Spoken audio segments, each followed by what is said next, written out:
गोपिका जीवनस्मरणं गोविंद गोविंद सद्गुरुनाथ महाराज की जय।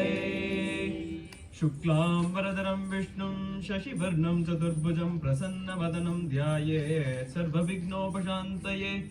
नमो नमः सद्गुरुभ्यो नमो नमः। नमो नमः सद्गुरुभ्यो नमो नमः। ज्ञानवैराग्य संपूर्णान् हरिभक्तिपरायणान् पूर्व आचार्यान् अहं वन्दे संप्रदाय प्रवर्तकान्। प्रह्लाद नारद पराशर पुंडरीक व्यासाम्बरीश शुक शौनक भीष्मदाल्भ्यान् रुक्मांगद अर्जुन वसिष्ठ विभीषणादीन् पुण्यानिमान् परम भागवतान् स्मरामि। काशाय दण्डकरगादि विभूषितांग वैराग्य भाग्य जलधे करुणानिधे त्वं संसार कूपपतितस्य समाकुलस्य बोधेन्द्र देवा मम देहि करावलम्बं। हरे रामेति कृष्णेति नाम संकीर्तनं सदा लोकक्षेमाय कुर्वन्तं प्रेमिकं सद्गुरुं भजे। कलये सुन्दरागारं सदैकप्रियदर्शनम् अज्ञाननाशकं देवं सद्गुरुं मुरलीधरम्। जन्माद्यस्य यतोऽन्वयादितरतश्चार्थेष्वभिज्ञस्वराट् तेने ब्रह्महृदाय आदिकवये मुह्यन्ति यत्सूरयः। तेजो वारिमृदां यथा विनिमयो यत्र त्रिसर्गो मृषा। धाम्ना स्वेन सदा निरस्तकुहकं सत्यं परं धीमहि। धर्मः प्रोज्झितकैतवोऽत्र परमो निर्मत्सराणां सतां वेद्यं वास्तवमत्र वस्तु शिवदं तापत्रयोन्मूलनं। श्रीमद्भागवते महामुनिकृते किं वा परैरीश्वरः। सद्यो हृद्यवरुध्यते त्रिकृतिभिः शुश्रूषुभिस्तक्षणात्। निगमकल्पतरोर्गलितं फलं शुकमुखादमृतद्रवसंयुतं पिबत भागवतं रसमालयं। मुहुरहो रसिका भुवि भावुका यं प्रव्रजन्तमनुपेतमपेतकृत्यं द्वैपायनो विरहकातर आजुहाव। पुत्रेति तन्मयतया तरवोऽभिनेदुस्तं सर्वभूतहृदयं मुनिमानतोऽस्मि। यस्वानुभावम् अखिलश्रुतिसारमेकमध्यात्मदीपम् अतितितीर्षतान्तमोन्धं संसारिणां करुणयाः पुराणगुह्यं तं व्याससूनुमुपयामि गुरुं मुनीनां। नारायणं नमस्कृत्य नरं चैव नरोत्तमं देवीं सरस्वतीं व्यासं ततो जयमुदीरयेत्। कृष्णाय वासुदेवाय देवकीनन्दनाय च नन्दगोपकुमाराय गोविन्दाय नमो नमः। कृष्णाय वासुदेवाय हरये परमात्मने प्रणतक्लेशनाशाय गोविन्दाय नमो नमः। नाम संकीर्तनं यस्य सर्वपापप्रणाशनं प्रणामो दुःखशमनः तं नमामि हरिं परम्। श्रीहरये नमः। श्रीहरये नमः। श्रीहरये नमः। गोपिका जीवनस्मरणं गोविंद गोविंद सद्गुरुनाथ महाराज की जय। முத்தொழில் புரிந்தும் புரியாதிருக்கும் முதல்வா சரணம் முந்திப்பெற முக்திக்கு வித்திடுவாய் முந்திப்பெற அப்படிங்கிற பிரார்த்தனையோட இப்பேற்பட்ட நம்மளுடைய சத்சங்க அன்பர்கள் இன்னைக்கு தெரியும் நம்மளுக்கு எப்படி நிலைமை இருக்குன்னு வெளில. ஆனாலும் கதை கேட்கணும், அதுவும் அடியார்களை பத்தின கதையை கேட்கணும் அப்படிங்கிற ஆர்வம் வரதுக்கே நம்மளுக்கு தெய்வ அனுகிரகம் வேணும். அது ஒன்றும் எளிதான விஷயம் இல்லை. ஆதிசங்கர பகவத்பாதர் சொல்றது மனுஷத்துவம் முமுக்ஷுத்துவம் மகாபுருஷ சம்ஸ்ரயம் அப்படின்னு சொல்றார் சங்கராச்சாரியர். அதாவது முதல்ல மனிதனா பிறக்கிறதே ரொம்ப ஒரு அரிதான விஷயம். அந்த மனிதனா பிறக்கிறதுக்கு அப்புறம் நம்மளுக்கு இந்த மாதிரி தெய்வ விஷயங்கள்ல நம்ம ஈடுபடணும், மகாத்மாக்களை பத்தின பேச்சில ஈடுபடணும், அடியார்களுடைய கதைகளை கேட்கணும் அப்படின்னு நம்மளுக்கு அந்த புத்தி அப்படி போறதே ஒரு தெய்வ அனுகிரகம் தான். அது நம்மளுக்கே தெரியும் மாயை எவ்வளவு ஒரு சக்தி வாய்ந்தது அப்படின்னு. நம்மளுடைய முயற்சியினால மட்டும் ஒரு விஷயம் நடந்துராது, அது தெய்வ அனுகூலமாக அந்த விஷயம் இருந்தால்தான் நம்மளுக்கு அந்த விஷயம் கிடைக்கும் அப்படிங்கிறது இன்றைக்கு தினம் அது சாட்சியா நம்ம எல்லாருமே பார்க்கலாம். இவ்வளவு பணி இருந்தாலும் இறைவனுடைய நாமத்தை சொன்னா நம்ம பாபமெல்லாம் பனி மாதிரி இருந்து அதெல்லாம் கரைஞ்சு போயிடும் அப்படிங்கிறதுக்காக இறைவனை பத்தி நம்ம எல்லாரும் இன்றைய தினம் எவ்வளவு அழகா அமர்நீதி நாயன்மார் அப்படின்னு ஒரு மகாத்மா அப்பேற்பட்ட கதைகள் எல்லாம் நம்ம கேட்க நம்ம ரொம்ப கொடுத்து வச்சிருக்கணும். பொதுவாக நம்மளுடைய சனாதன தர்மத்திற்கு இந்து மதம் அப்படின்னு பெயர் பிச்சது ஆங்கிலர்கள் தான். நம்மளுடைய மதத்திற்கு சனாதன தர்மம் அப்படின்னு தான் பெயர். சிந்து அப்படிங்கிற ஆறு வடக்குல இருக்கு, வடக்கு இந்தியாலே வடக்கு இடத்துல இருக்கு.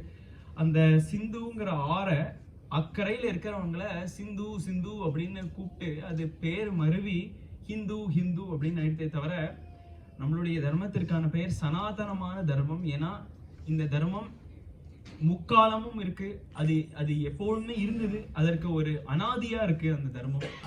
அதுக்கு ஒரு ஆரம்பமும் கிடையாது, முடிவும் கிடையாது. அதற்கு ஏன் சனாதன தர்மம்னு சொல்றோம் அப்படின்னா எல்லா தர்மங்களுமே அதுல அடக்கமா இருக்கு. அதுல ட்ரை பண்ணாத விஷயமே இல்லை. அவர்களுக்கு அவர்களுடைய இஷ்டம், அவர்களுடைய ரதி, அதை பொறுத்து அந்த பரம்பொருளே பல ஸ்வரூபம் எடுத்து நம்ம எல்லாரும் அவரவர்களுடைய வழிபடுறோம். அதுதான் நம்மளுடைய தர்மத்திற்கான ஒரு சிறப்பே. ஆனா சனாதன தர்மம் எல்லா தர்மத்திற்குமே ஒரு ஆதாரம் வேணும் இல்லையா? நம்ம ஒரு விஷயத்தை எடுத்துக்கொண்டாலே, ஒரு ரிசர்ச் அப்படின்னு பண்ணாலே ஏதாவது ஒரு ஆதாரம், ஒரு பிரமாணம் வேணும் ஒரு விஷயத்த சொல்றதுக்கு. எனக்கு நினைச்சதெல்லாம் நான் சொல்றதுக்கு பேரு ஆராய்ச்சி இல்லை, அது பெரியோர்கள் சொல்லியிருக்கணும். இல்ல சயின்ஸ் அப்படின்னு எடுத்தா ரிசர்ச்சர்லாம் சொல்லியிருக்கணும், ஆராய்ச்சி பண்றவர்கள் சொல்லணும், அது ஒத்துக்கணும், அதுதான் சரி அப்படின்னு.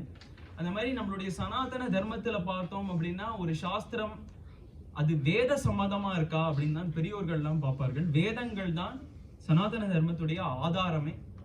நம்ம கூட மறைப்பொருளை அனுபவிச்சோம் அமர்நீதி நாயன்மாருடைய கதையில. அந்த மாதிரி மறைகள், வேதங்கள் அதுதான் சனாதன தர்மத்தினுடைய ஆதாரமா இருக்கு. இந்த வேதங்கள் நம்ம கேள்விப்பட்டிருப்போம், அது மந்திரங்கள்லாம் கேட்டிருப்போம், கோயில் எல்லாம் கேட்டிருப்போம். அப்போ அந்த வேதங்கள்லயே சில ரிஷிகளுடைய பெயர் எல்லாம் வரும். பரத்வாஜர், வசிஷ்டர், கௌதமர் அப்படின்னு பல ரிஷிகளுடைய பெயர்லாம் வரும். அப்படின்னா நம்மளுக்கு ஒரு சந்தேகம், அந்த ரிஷிகள் தான் அதனுடைய எழுத்தாளரா? அப்போ வேதத்தை யாராவது எழுதியிருக்காளா அப்படின்னு கேட்டா இல்ல.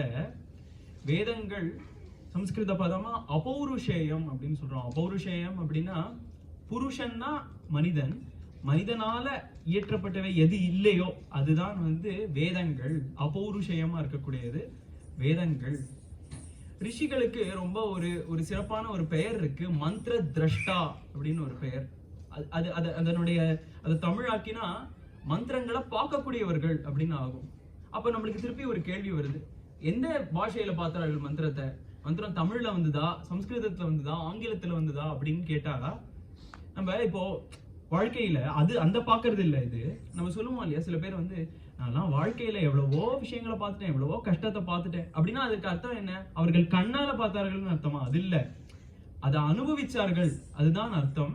அதை அப்படிதான் எடுத்துக்கணும். மந்திர திரஷ்டர் அப்படின்னா ரிஷிகள் அந்த வேத மந்திரங்களை தன்னுடைய அனுஷ்டானத்தினாலையும் தன்னுடைய ஆச்சாரத்தினாலையும் தன்னுடைய தபோபலத்தினாலையும் அவர்களால கிரகிக்க முடிஞ்சது அந்த விஷயங்களை அதை நம்மளுக்கு கொடுத்திருக்கிறார்கள். இது எப்படி இப்ப நம்மளுக்கு எல்லாம் தெரியாதா அந்த மந்திரங்கள் அப்படின்னா? மந்திரங்கள் எல்லா இடத்துலயும் வியாபிச்சிருக்கு. ஆனா இப்போ உதாரணத்தை எடுத்துப்போம், ஒரு வானொலி எடுத்துட்டோம் அப்படின்னா, ரேடியோ எடுத்துட்டோம் அப்படின்னா அதனுடைய அலைகள் எல்லா இடத்துலயுமே இருக்கு இல்லையா? இப்பவும் இருக்கு.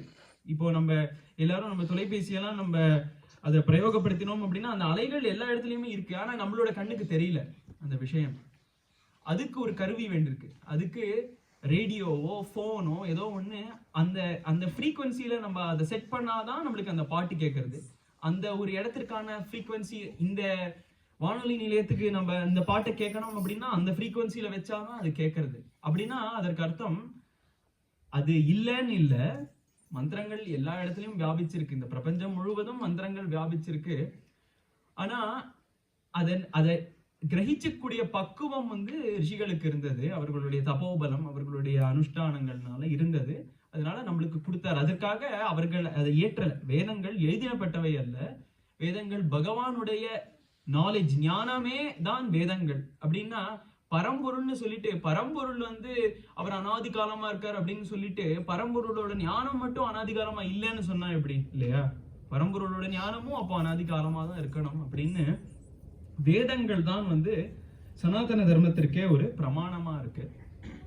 ஆனா வேதங்கள்ல வேதங்கள்ல 2 பாகம் இருக்கு. கர்ம காண்டம், ஞான காண்டம் அப்படின்னு 2 பாகங்கள். கர்ம காண்டம்ங்கிறது வந்து நம்ம எந்த விதமான இப்போ பிறக்கிறது அதற்கான ஒரு கர்மா, ஜாத கர்மா, கல்யாணம் பண்றது ஒரு கர்மா. அதை தவிர தேவத உபாசனமே வந்து நம்ம இடத்துல இப்போ பண்றோம் இல்லையா, அந்த மாதிரி உபாசனைகளுக்கெல்லாம் என்ன பண்ணணும் அப்படிங்கிறது கர்ம காண்டத்துல வருது. ஞான காண்டம் அப்படிங்கிறது தான் வேதாந்தம், பிரம்மத்தை பத்தின விசாரம் அப்படின்னு தான் வேதாந்தத்துல வருது.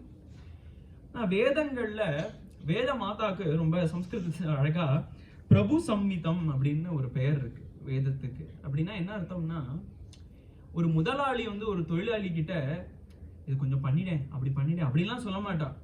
அதை ஒரு ஆணையா இதை பண்ணு, இதை பண்ணாத அப்படின்னு தான் சொல்லுவார். அந்த மாதிரி வேத மாதாவே சத்தியம் வத தர்மம் சர அப்படின்னா சத்தியத்தின் வழி நட, தர்மத்தை செய் அப்படின்னா அது வந்து கமாண்ட், அது ஆணை, இப்படிதான் நடந்துக்கணும், இப்படி நடந்துக்க கூடாது அப்படின்னு. ஆனா நம்மளுக்கு சத்தியம்னாலே என்னன்னு தெரியல, தர்மம்னாலே என்னன்னு தெரியலன்னா அப்புறம் அந்த வழியை எப்படி நம்ம ஃபர்ஸ்ட் அந்த பக்கமே போக முடியாது இல்லையா? அப்போ வேதங்கள் சொன்ன விஷயங்களை விவரிச்சு நம்ம புரிஞ்சுக்கிற மாதிரி இருக்கணும். ஏதாவது ஒண்ணு வேதங்கள் சொன்ன விஷயத்த நம்மளுக்கு புரிஞ்சுக்கிற மாதிரி அதை கொண்டு வரணும். அதற்கு தான் பகவானே பல அவதாரங்கள் எடுத்து, நம்மளுக்கு ரொம்ப கஷ்டம் இல்லையா, நம்ம வந்து நிர்விகாரமான சத்தா மாத்திரமான பிரம்ம தத்துவத்தை, அதுவும் ஸ்வரூபமே இல்லாத ஒரு பிரம்மத்தை வந்து நம்ம அதனுடைய உபாசனை பண்றவர்கள் இருக்கார்கள்.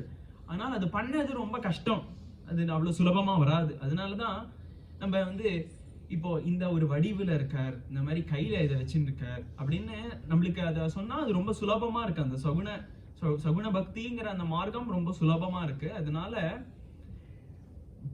ஸ்மிருதிகள் அப்படின்னா எதை ஞாபகம் வச்சுக்கணுமோ அது ஸ்மிருதிகள். ஸ்மிருதிகளுங்கிறது இதிகாசம், புராணம், நம்ம தர்மசாஸ்திரங்கள், அதெல்லாம் வந்து வேதத்துக்கு ஒரு பூத கண்ணாடி மாதிரி இருக்கு.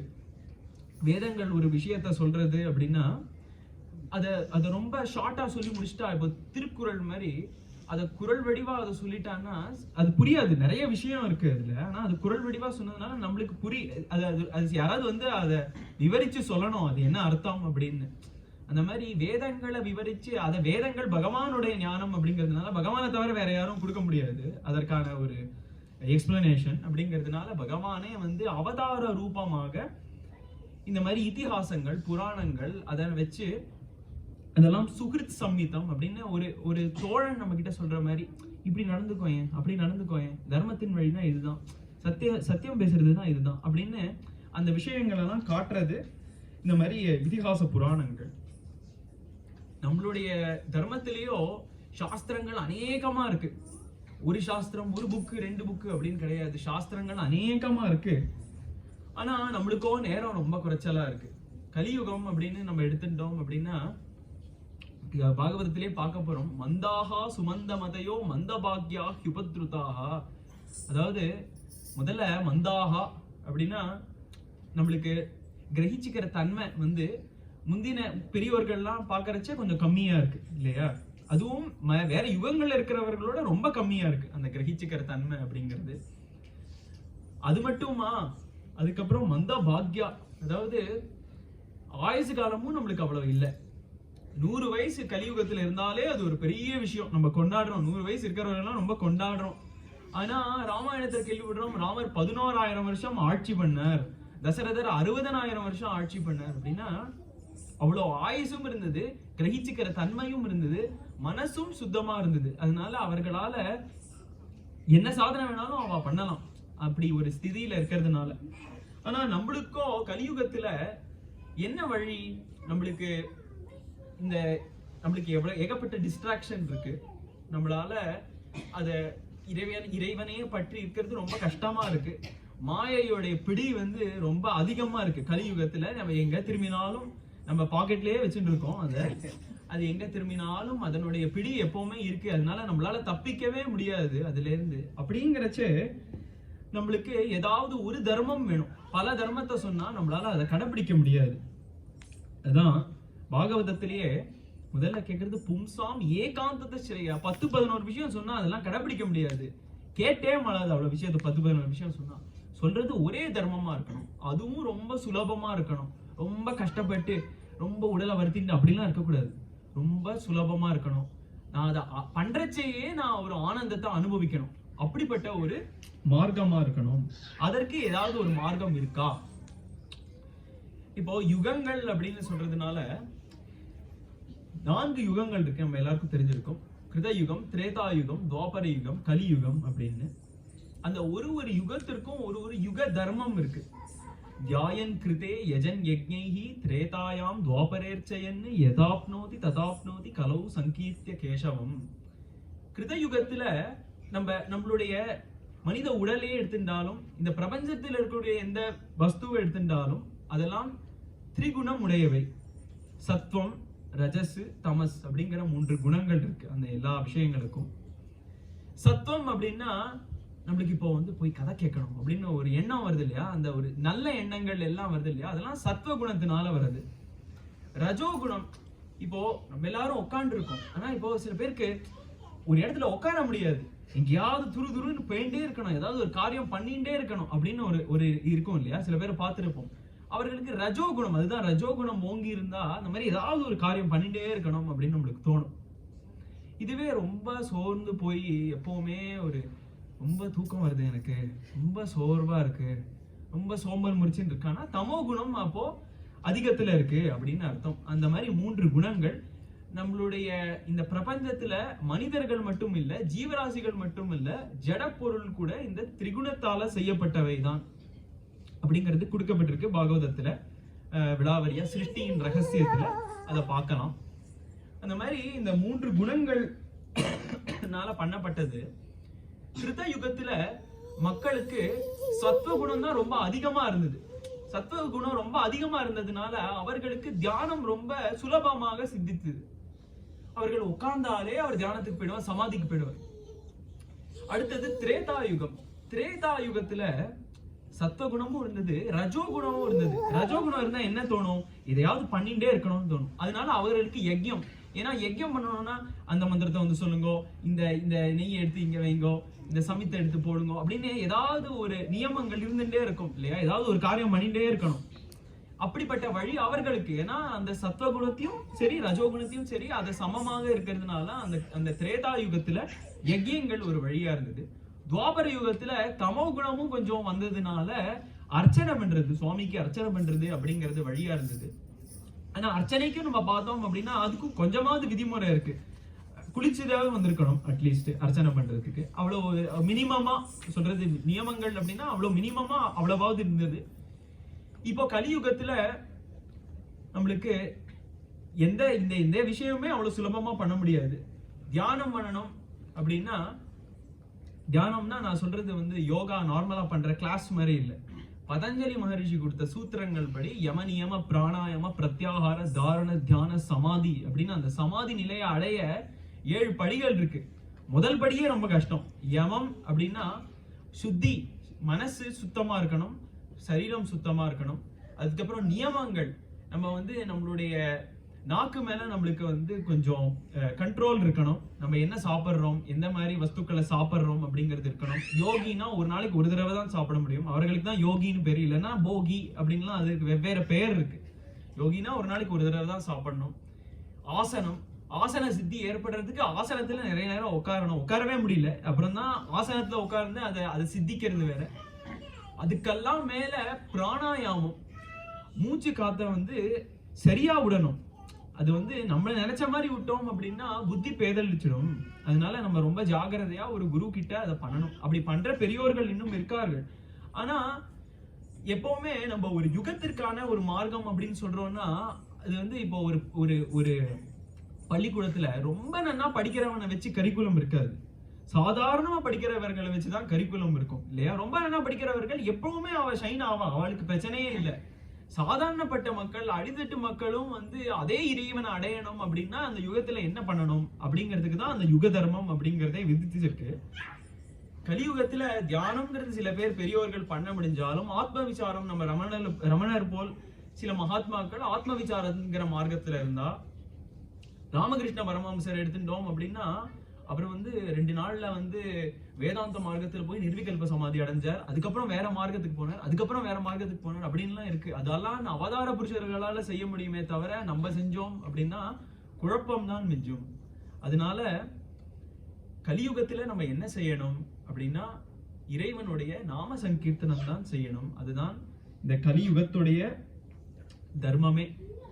அதை வந்து எப்படின்னா இப்போ நம்ம வந்து ஒரு பரீட்சைக்கு படிக்கிறோம். நம்ம ஊர்ல நிறைய ஐஐடி, ஜெய், நீட்டுக்கெல்லாம் எக்ஸாம் இருக்கு. இங்கேயும் எம்கேட்டுக்கெல்லாம் எக்ஸாம் இருக்கு இல்லையா? அதுக்கு எனக்கு 1 வருட காலம் இருக்கு. கிருதயுகம் மாதிரி நிறைய காலம் இருக்கு எனக்கு படிக்க. அப்படின்னா நான் என்ன பண்ணுவேன், நிறைய புத்தகங்களா எடுத்து அதெல்லாம் படிச்சு எனக்கு அதுல இருந்து அதை சாரம் நானே ஆக்கிக்கிற அளவுக்கு எனக்கு நேரம் இருக்கு. அதை வந்து நான் இன்னொரு தடவை படிப்பேன். படிச்சு கொஞ்சம் அசை போடுவேன், நிதித்தியாசனம் பண்ணுவேன், அதாவது அசை போடுவேன் அந்த ஞானத்தை, அப்படியே படிப்பேன். இதுவே விட்டுட்டு 1 மாசம் தான் இருக்கு அப்படின்னா நம்ம போய் ஏதாவது கோச்சிங் சென்டர்ல சேர்ந்துடலாம். ஏன்னா கோச்சிங் சென்டர்ல சேர்ந்தா அந்த இருக்கிற அந்த டீச்சர்லாம் என்ன பண்ணுவா, அந்த ஞானத்தெல்லாம் நீ போய் தேட வேண்டாம், அந்த ஞானத்தெல்லாம் சாரமாக்கி நானே புக்லெட்டா கொடுக்குறோம், அதை உட்காந்து படி அப்படின்னு அந்த கோச்சிங் சென்டர்ல சொல்லுவா. அதுவே 1 வாரம் தான் இருக்கு, இல்ல 1 நாள் தான் இருக்கு எக்ஸாமுக்குன்னா என்ன பண்ணிருப்போம் நண்பர்களோட, எனக்கு இந்த 10 மார்க் கொஸ்டின் மட்டும் சொல்லிடுறேன், எனக்கு இந்த 15 மார்க் கொஸ்டின் மட்டும் சொல்லிடுறேன் அப்படின்னா நம்ம என்ன ஆக்சுவலா பண்றோம் அப்படின்னா எனக்கு சாரத்தை கொடுத்துறேன் அதை தான் கேட்கிறோம். அதே 1 வருட காலம் நம்ம கிட்ட இல்ல, 1 மாசமும் இல்ல, 1 வாரமும் இல்ல, 1 நாள் தான் இருக்கு நம்ம கிட்ட. இந்த கலியுகத்துல நம்மளோட ஆயுசு அவ்வளவுதான், 1 நாள். அந்த மாதிரி அந்த கணக்குல எடுத்துட்டோம்னா 1 நாள் தான் இருக்கு. இதுல நம்ம ஏதாவது பண்ணி அடையணுமே, இறைவனை அடையணுமே. படைப்பின் காரணம் பட்டவர்தனமாம் வீடு பேரடைவதே உந்திப்பற அப்படின்னு குருநாதர் சொல்லுவார்.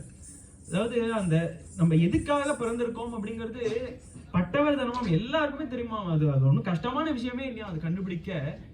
என்னன்னா இறைவன் நம்ம பெருவீடு அடையிறது தான் வந்து நம்ம எல்லாருடைய நோக்கமுமே. அது பல மார்க்கத்துல பண்றோமே தவிர எல்லாருடைய நோக்கமுமே அந்த பரம்பொருளை அடையிறது தான் இந்த மனித பிறவியில. அப்படிங்கிறச்சே எளிதான ஒரு மார்க்கத்துல போனா நம்மளும் அதை என்ஜாய் பண்ணலாமே, ரொம்ப கஷ்டப்படாம உடலை வர்த்திக்காம நம்ம பண்ணலாமே. அப்படிங்கிறதுக்கு ஸ்ரீமத் பாகவதம் அப்படிங்கிற ஒரு ஸ்ரீமத் பாகவதம்ங்கிறது ஒரு புராணம். அந்த புராணம் சொல்ற மார்க்கத்துடைய பேர் வந்து பாகவத தர்மம். இந்த பாகவத தர்மம் போருமா, பாகவதமே படிச்சா போருமா, பாகவத பாராயணமே பண்ணா போருமா, பாகவத கதையை கேட்டாலே போருமா அப்படின்னு இருக்கிறதுக்கு பாகவத மகாத்மியம், பாகவதத்தை பத்தின பெருமை பாகவதத்தை இல்ல, பத்ம புராணம், ஸ்கந்த புராணம், அதெல்லாம் வந்து பாகவதத்துடைய மகாத்மியம் இருக்கு. அதுல பார்க்கணும், கிம் ஸ்ருதைஹி பகுபிஹி சாஸ்திரைஹி புராணைச்ச பிரமாவைஹி ஏகம் பாகவதம் சாஸ்திரம் முக்திதானே ந கர்ஜதி. கிம் ஸ்ருதைஹி பகுபிஹி சாஸ்திரைஹி, எவ்வளவோ சாஸ்திரங்கள் இருக்கு, அநேகமான சாஸ்திரங்கள் இருக்கு. அந்த ஒரு சாஸ்திரமும் ஒரு விஷயத்தை பேசும். இப்போ தானத்தை பத்தின ஒரு சாஸ்திரம் இருக்கு அப்படின்னா அது தானத்தினுடைய உயர்வை தான் சொல்லும். அதற்கு தான் வந்திருக்கு அந்த சாஸ்திரமே. இப்ப நம்ம கேட்டோம் அப்படின்னா தானம் பண்ற மாதிரி ஒரு சிறந்த மார்க்கம் இல்ல, தானத்தினால நம்ம சொர்க்கத்தையும் அடைஞ்சிடலாம், பிரம்மலோகத்தையும் அடைஞ்சிடலாம் அப்படின்னு வரும். அதுவே இன்னொரு சாஸ்திரத்தை பார்த்தோம் அப்படின்னா சத்தியம் பேசுறது எவ்வளவு ஒரு உயர்ந்த விஷயம். ஹரிச்சந்திரனோட கதையெல்லாம் பார்க்கணும், சத்தியம் பேசுறது எவ்வளவு ஒரு உயர்ந்த விஷயம் அப்படின்லாம் பார்க்கணும். அதுவே வந்து தபசு பத்தின சாஸ்திரத்தை பார்த்தோம், யோக சாஸ்திரம் மாதிரி இந்த சாஸ்திரத்தை பார்த்தோம்னா யோக மார்க்கம் எப்பேற்பட்ட மார்க்கம், எவ்வளவு ஒரு ராஜ மார்க்கம் அப்படின்லாம் சொல்றோம். அப்படி பல சாஸ்திரங்கள் பல விஷயத்த சொல்றது அந்த இறைவனை அடைய. ஆனா எல்லாத்துக்குமே பிரயோஜனம் இறைவனை அடையிறது தான். அது இல்லை அப்படின்னா அதற்கான ஒரு பிரயோஜனம் இல்லை அந்த சாஸ்திரத்துக்கு. இப்படி பல சாஸ்திரங்கள் இருக்கு. இந்த எல்லா சாஸ்திரங்கள், இந்த தர்ம சாஸ்திரங்கள் எல்லாம் நம்ம அதை சேர்த்து சாமானிய தர்மம் அப்படின்னு சொல்லுவோம். இந்த தர்ம சாஸ்திரங்கள் சொல்லக்கூடிய விஷயத்தெல்லாம் சாமானிய தர்மம் அப்படின்னு சொல்லுவோம். அப்படின்னா சாமானியமா அட் த மினிமம் அதை கடைபிடிக்கணும் அப்படிங்கிறது சாமானிய தர்மம். அந்த சாமானிய தர்மம் வந்து எல்லாருக்கும் ஒரே தர்மம் இருக்காது. அது வந்து ஆண்களுக்கு ஒரு தனி தர்மம், பெண்களுக்கு ஒரு தனி தர்மம், கிரகஸ்தர்களுக்கு ஒரு தனி தர்மம், சன்னியாசிகளுக்கு ஒரு தனி தர்மம். அவர்களுடைய தர்மத்துல இருக்கணும். ஒரு சன்னியாசி போய் சம்பாதிக்க கூடாது, அதுக்காக ஒரு கிரகஸ்தன் சம்பாதிக்காம இருக்கக்கூடாது. ஏன்னா கிரகஸ்தன் சம்பாதிக்கிறத வச்சுதான் சன்னியாசிகளுக்கு பிக்ஷை போட முடியும். சன்னியாசிகள் எதற்கு இருக்கா அப்படின்னா அந்த பிரணவ ஜபம் பண்ணிட்டு இந்த மாதிரி பல ஜீவன்களை கரையேற்றுறதுதான் சன்னியாசியோடைய தர்மமே. அவரவர்களுடைய தர்மத்துல இருக்கணும். அதுதான் சாமானிய தர்மம். இந்த சாமானிய தர்மத்துல என்ன ஒரு விஷயம்னா, நம்மளுக்கு ஸ்ரத்தையா இருந்து நம்ம ஏதாவது ஒரு தர்மத்துல போயிட்டோம், நம்மளுடைய முழு மனதை செலுத்தி ஒரு தர்மத்துல இருக்கோம் அப்படின்னா நம்ம அடைஞ்சிடலாம். ஆனா அது ஒரு கடினமா இருக்கு. இந்த தர்மத்துல இருக்கிறது கொஞ்சம் கடினமா இருக்கு.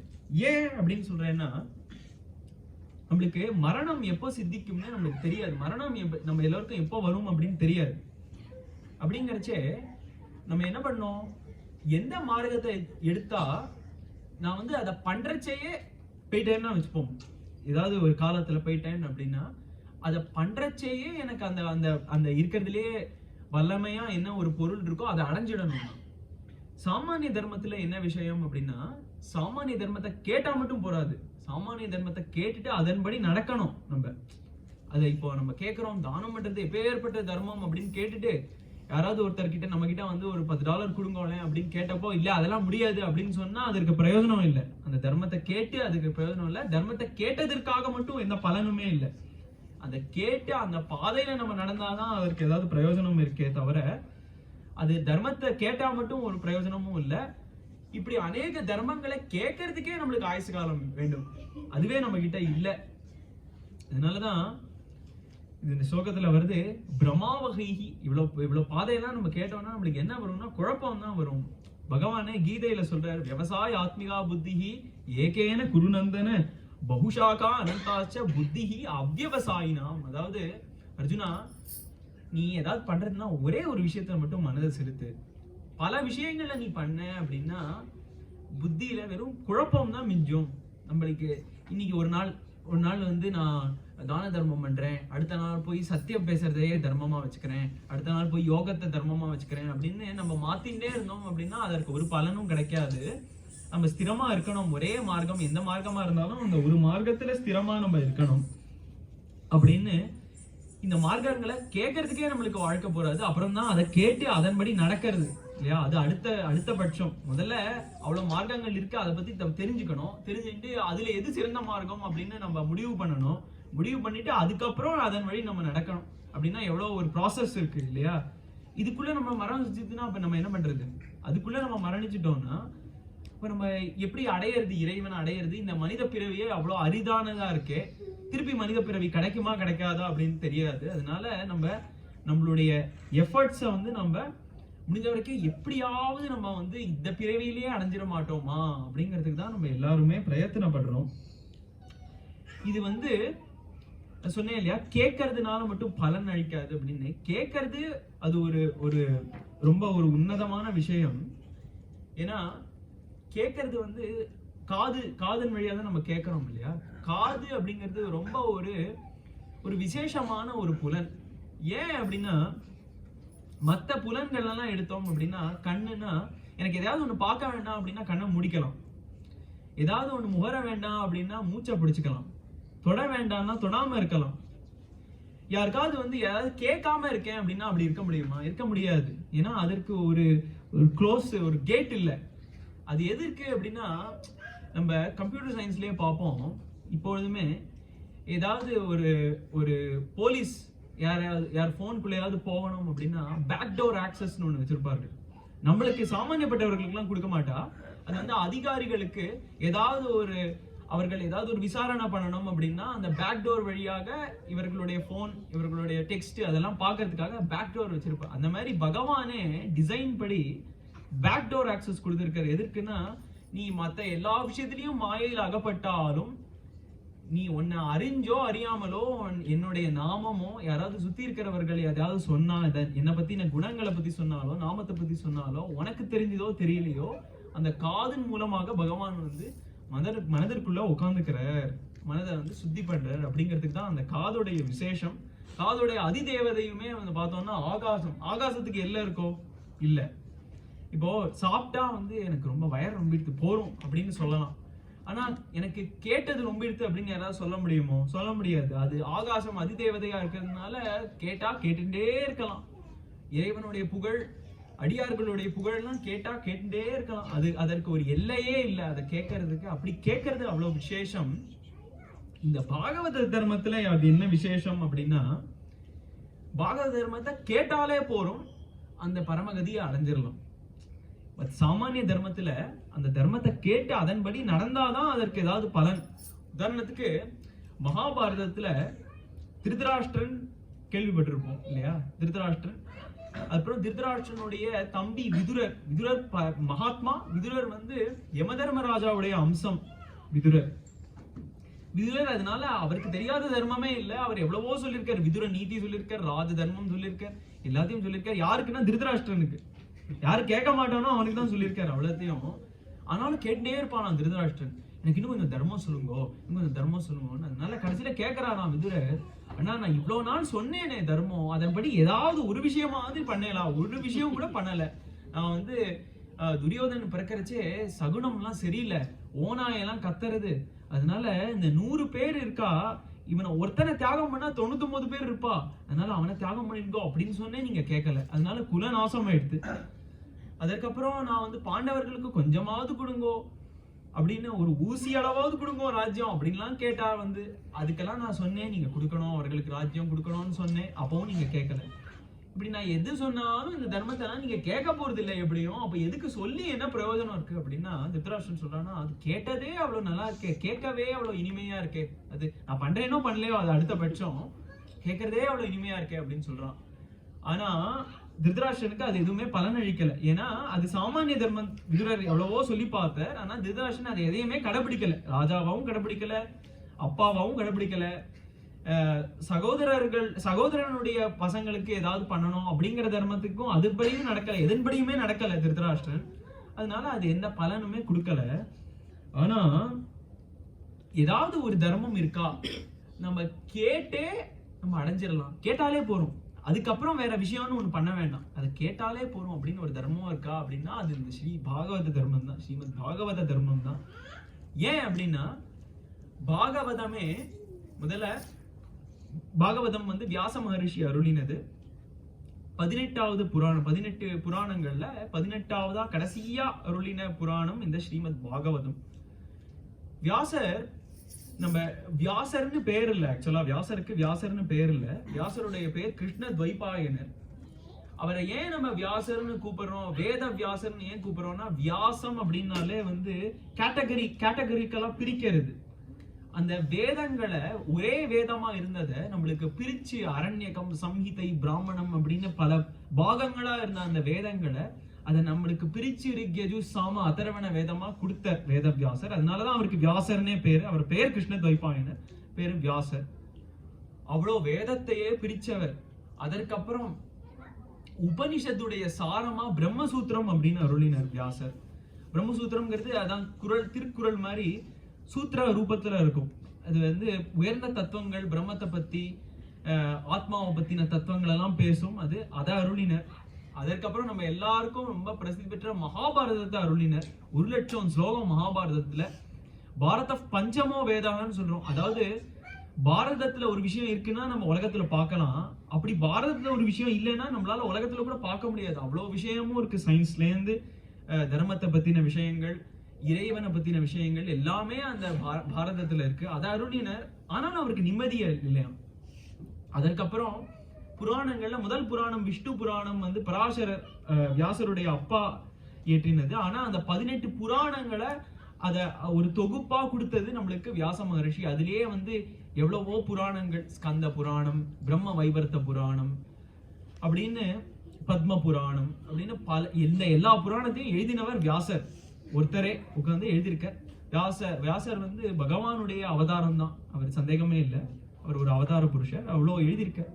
இவ்வளவு எழுதியும் இவ்வளவுலாம் நம்ம எழுதினோம்னா நம்மளுக்கு எப்படி ஒரு நம்ம ஒரு 7th heavenல இருக்க மாட்டோம் இப்படிலாம் எழுதினா. ஆனா வியாசருக்கு அப்படி இல்லையா. வியாசருக்கு துக்கமயமா இருக்கா. எப்படி வியாசருக்கு துக்கமா இருக்கும், எப்படி அவருக்கு சோகமா இருக்கு அப்படின்னா, வியாசர் அவதார புருஷர் இல்லையா. அவதார புருஷர்களால முக்காலமும் பார்க்க முடியும், முன்னாடியும் பார்க்கலாம் பின்னாடியும் பார்க்கலாம். அதனால அவர் பார்க்கறாரா, கலியுகத்தில் இருக்கிறவர்கள் என்ன செய்வார்கள், இவ்வளவு நான் கொடுத்தேனே, இது ஏதாவது ஒன்னாவது அவர்களால பண்ண முடியுமா அப்படின்னு பார்த்தா முடியாது அப்படின்னு அவருக்கு தெரியறதுதான்.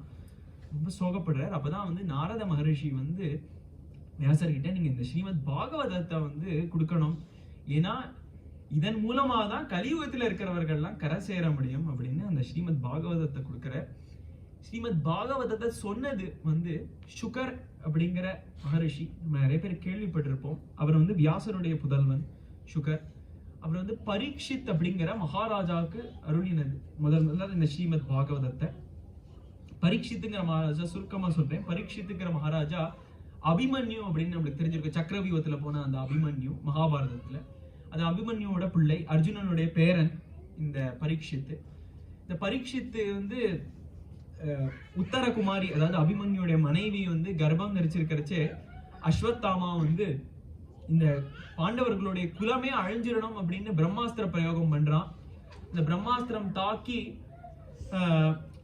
அந்த சிசு போயிடும் இல்லையா, அதை காப்பாத்துறதுக்காக பகவானே விஷ்ணுராதனா அவதாரம் எடுத்து அந்த பரீட்சித்துங்கிற குழந்தை பிறக்கிறது. அந்த பரீட்சித் அந்த பிறக்கிறச்சையே பரீட்சை பண்ணதுனால, டெஸ்ட் வச்சதுனால பரீட்சித் அப்படின்னு பெயர் குழந்தைக்கு.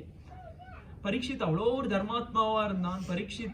பரீட்சித்தோட இந்த காலம் ராஜ்ய நிர்வாகம் பண்றச்சே எதிர்கட்சியே இல்லை.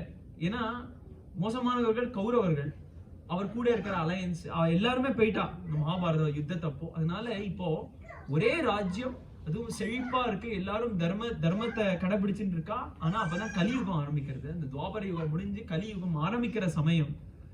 அப்போ ஒரு சமயம் பரீட்சித் வேட்டையாட போறச்சே கலி புருஷன், அதாவது கலியுகமே ஒரு மனித ரூபம் எடுத்தா எப்படி இருக்கும், ஒரு பர்சானிஃபைடா, அந்த மாதிரி கலி புருஷனை பாக்குறான்.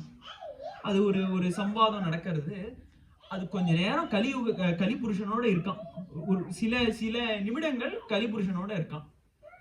அதுக்கப்புறம் அந்த சில நிமிடங்கள் கலியோட இருந்ததுனாலேயே பரீட்சித் எப்பேற்பட்ட தர்மாத்மா, அவன் ஒரு சாதுக்களை பார்த்தா அப்படின்னா உடனே விழுந்துருவான்.